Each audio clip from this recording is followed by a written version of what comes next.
Ahoy there, mateys, and welcome to Explain This to Me. We're diving headfirst into the golden age of piracy today to explore the life and legend of the infamous Anne Bonny. She's a figure who has, captured imaginations for centuries, but figuring out the real story behind the myths, that's the tricky part. Yeah, it's a real challenge. Separating fact from fiction with Anne Bonny isn't easy. I mean, so much of what's out there comes from secondary sources, and we have to be really careful about what we take as truth. Okay, so before we get into the thick of it, what kind of information are we working with here? What are the sources for this deep dive? Well, we do have some pretty exciting stuff, actually. We'll be looking at primary sources like first-hand accounts from her trial in Jamaica and some contemporary news reports even. So we're not relying on just pirate lore and legends then? No, definitely not. We want to get as close to the historical truth as possible, but even with those primary sources, there are some gaps we have to contend with. We don't have a lot to go on about her early life, for example. Yeah, even basic facts like her birth date and place are unknown. That's interesting. So where do we even begin with someone like Anne Bonny if we don't know the basics? Well, it's a bit like starting a puzzle with only a handful of pieces. We have to piece together what we can from the information we have. And one of the more detailed accounts we have comes from a general history of the pirates.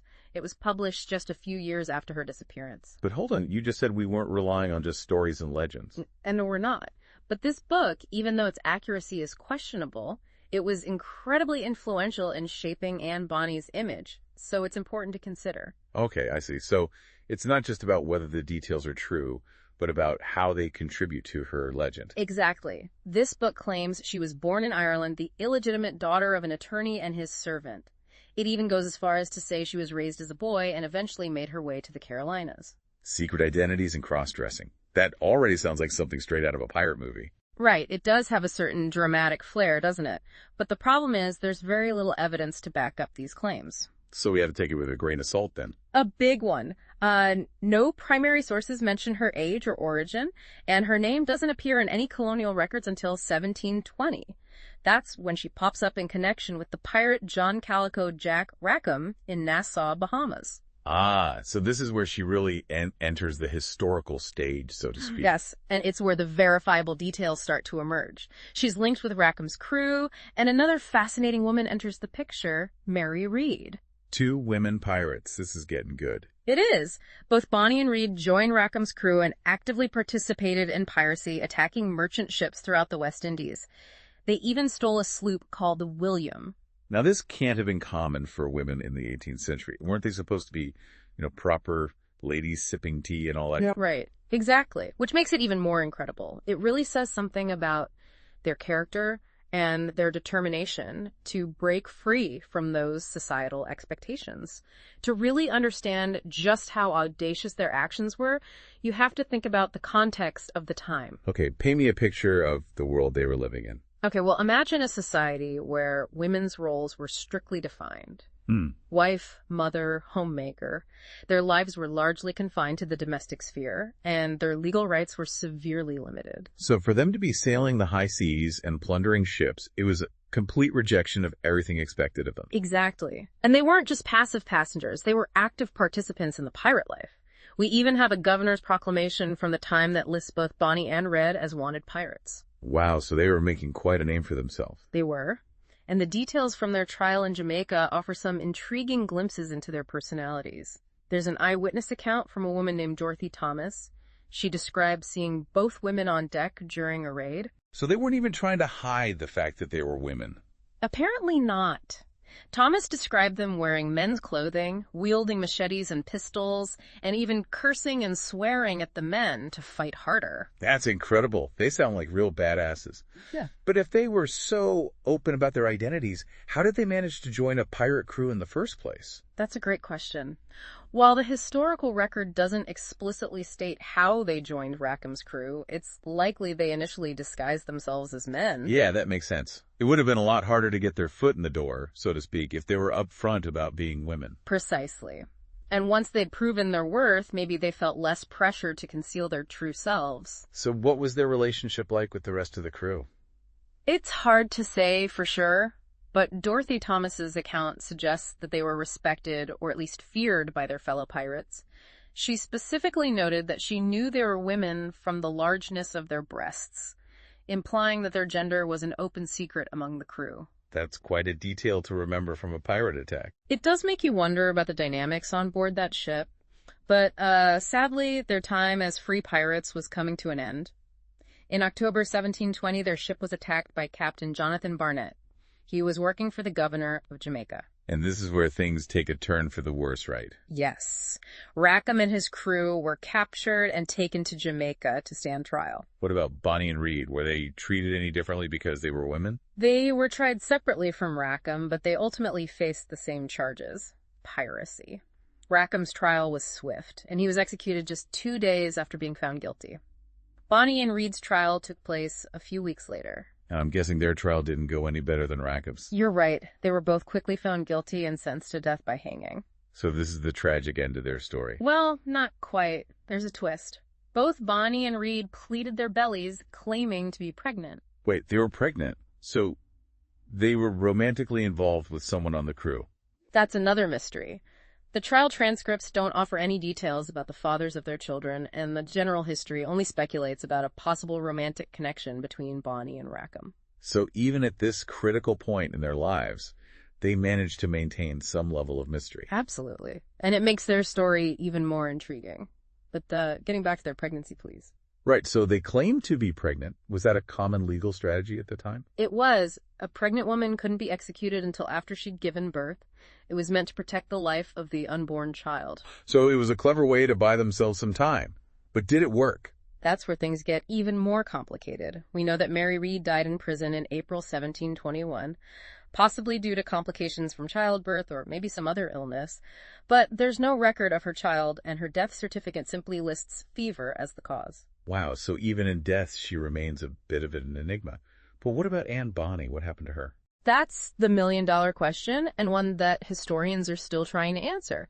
We simply don't know what happened to her after she received a stay of execution.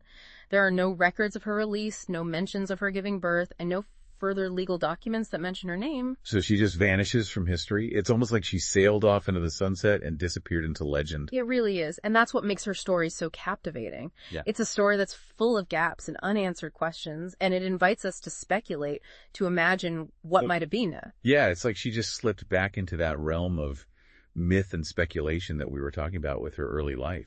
It's wild to think about someone living such a daring and public life and then just poof, gone, no trace. Right, and that's what's led to so many theories over the years. Some people think she was released maybe with the help of that wealthy father mentioned in the general history. Maybe she went back to a quiet life, got married, had a family, who knows? A secret life after a life of piracy. That's a twist. I know, right? But, there's no evidence to support it, of course. More wishful thinking than historical fact. So if she wasn't whisked away to a life of luxury, what are some of the more, plausible explanations? Well, some historians believe she may have died in prison, like Mary Reed. But maybe her death just wasn't recorded. Or another possibility is that she was released, but decided to change her name and start over, lay low, avoid any more trouble with the law. Yeah, I guess being a known pirate probably wasn't the best way to make friends and influence people back then. Exactly. Starting fresh would have been the smartest move for someone with her past. But wouldn't there be some kind of record of her release, even if she changed her name? Well, you'd think so, but record keeping wasn't exactly their strong suit back then, especially in the colonies. So her release could have just been missed, lost to time. It's possible. But there is one really interesting clue that's popped up somewhat recently that might suggest a different explanation. Okay, now we're talking. Tell me more. So, in Spanish Town, Jamaica, where Bonny was tried, there's a burial record from December 29th, 1733, and it lists an Anne Bonny. Whoa, hold on. That's pretty convincing. Could that be it? The answer to the mystery of what happened to Anne Bonny? It's definitely a strong lead, but we can't get ahead of ourselves. More research needs to be done to confirm if this burial record actually belongs to our pirate queen. So, it's still a bit of a historical cliffhanger then? It is, for now. But even if that burial record turns out to be hers, it doesn't really take away from the mystery surrounding her life, does it? All the gaps and missing pieces, they're part of what makes her so fascinating. Yeah, it's like trying to look through a fogged-up window into the past. We catch glimpses of her, but never a completely clear view. Exactly. And that kind of obscurity lets us interpret things, you know. Imagine what might have happened in those missing years. It is exciting to think about the possibilities. Did she escape and live out her days on some tropical island? Did she return to piracy under a new name? Or maybe she found peace and anonymity somewhere far from the world that knew her as Anne Bonny. All great questions, and it's fun to speculate, right? But what we can say for sure is that even with the limited information we have, Anne Bonny's story really challenges our assumptions about women in the 18th century. Oh, absolutely. She was a woman who refused to be confined by the expectations of her time. She chose adventure, risk, freedom. And that choice, regardless of how it all turned out, really says a lot about her character, her spirit. She's a reminder that women have always been capable of incredible things, even if those things fall outside what society considers acceptable. Exactly. And it's important to remember she wasn't alone. There were other women who defied expectations to become pirates, even though their stories often get overshadowed by the more famous figures like Bonny and Reed. So Anne Bonny is part of a larger legacy of female pirates, all these women who dared to challenge the status quo. Absolutely. You have women like Rachel Wall, who was active along the American coast in the late 18th century. She was known for being incredibly cunning and ruthless. But sadly, her story ends in tragedy, too. She was captured and hanged in Boston in 1789. The last woman executed for piracy in the United States, actually. It's a reminder that piracy wasn't all romanticized adventure, you know. It was a dangerous life, often brutal, and there were serious consequences. Yeah, very real consequences. And for women, the stakes were even higher.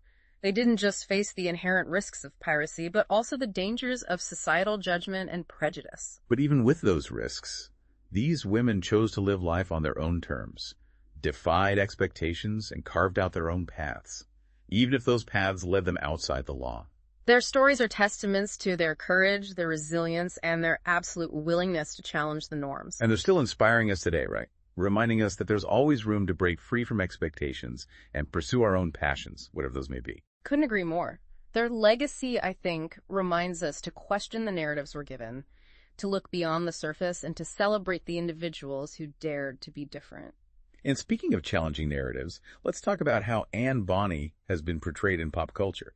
She's become an icon, a symbol of female empowerment and rebellion. Absolutely. She's gone from this shadowy figure in historical accounts to a full-blown cultural phenomenon. Books, movies, TV shows, video games, you name it. It's almost like her image has become this blank canvas, and each generation projects its own ideas onto it about femininity, adventure, what it means to be a strong woman. Exactly. And those projections, they reflect how societal norms and values have changed over time. Like in the early depictions, she was often portrayed as a somewhat masculine figure. That reflects the limited ways strong women were seen back then. But as our understanding of gender roles has evolved, so too has her portrayal, right? Exactly. In more recent portrayals, she's often shown as more conventionally attractive, even glamorous, but without losing that toughness and independence. It's so interesting how her image has been reinterpreted over time.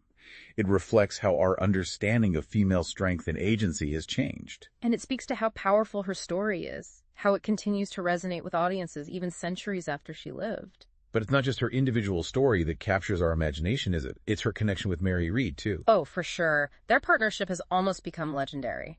They're often shown as this dynamic duo, two rebellious spirits who found strength and camaraderie in a world that wanted to hold women back. It's a powerful image, one that really highlights the enduring appeal of strong female friendships. Absolutely. And in some portrayals, their relationship is even given a more romantic interpretation, reflecting the growing acceptance and visibility of LGBTQ plus relationships in our society. That's interesting. So even though there's no concrete historical evidence to support a romantic relationship between them, it's become a part of their story in popular culture. It has, and I think it shows our desire to see ourselves and our own experiences reflected in history, even if it's based more on speculation than hard facts. I can see how that would be appealing, especially for people who haven't always seen themselves represented in those traditional historical narratives. For sure. It allows for a more diverse and inclusive understanding of the past, one that acknowledges the complexity of human relationships and identities. And it reminds us that history isn't just about dates and battles. It's about the lives of real people with all their complexities, their flaws, and their triumphs. Beautifully said.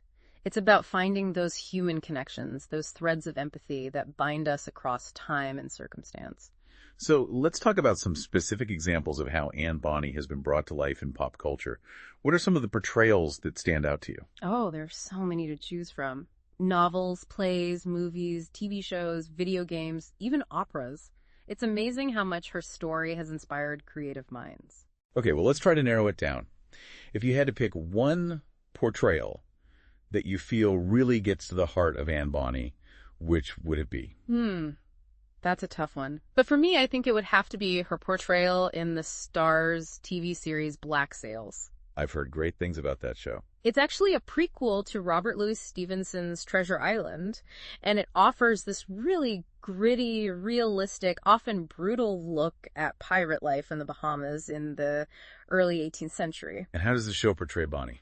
She's complex, multifaceted, full of contradictions. She's tough, resourceful, and fiercely independent, but she's also vulnerable, haunted by a past trauma, and she's capable of both great love and great violence. It sounds like a very nuanced and compelling portrayal. It is. And actress Clara Paget does a fantastic job of bringing Bonny to life.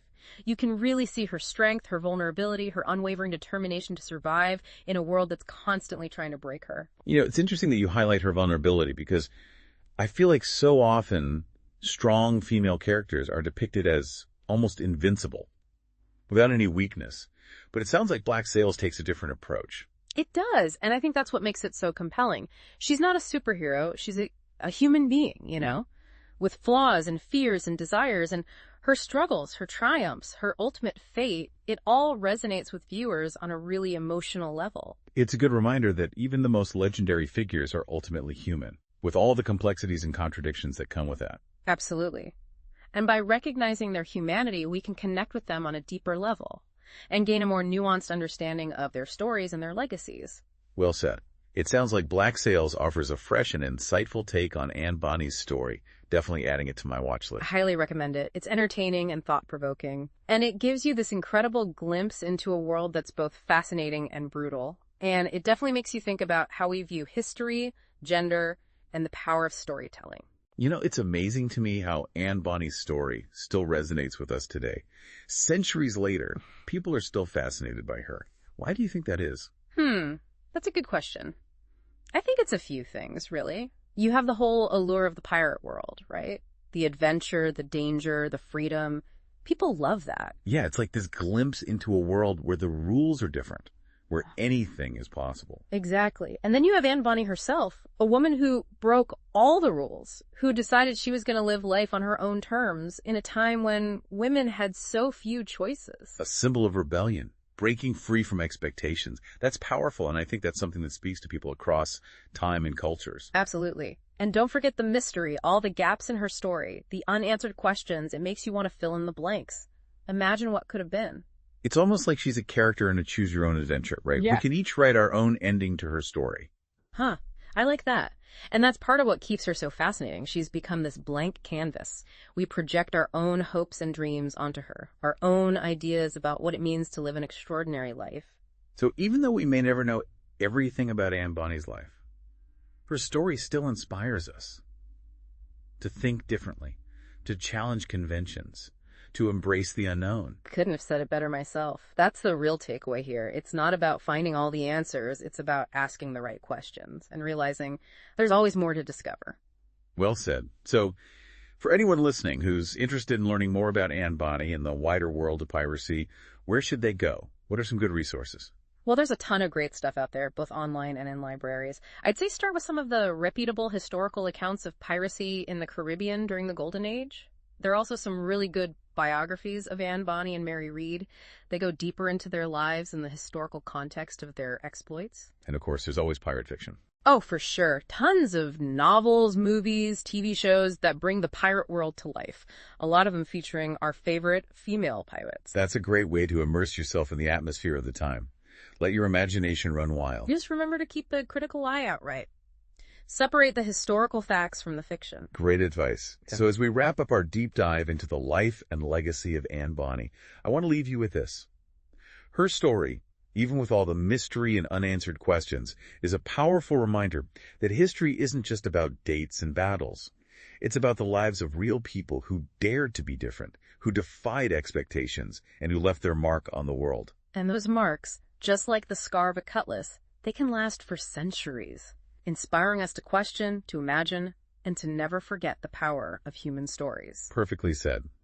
And until next time, may your curiosity guide you and your thirst for knowledge never be quenched.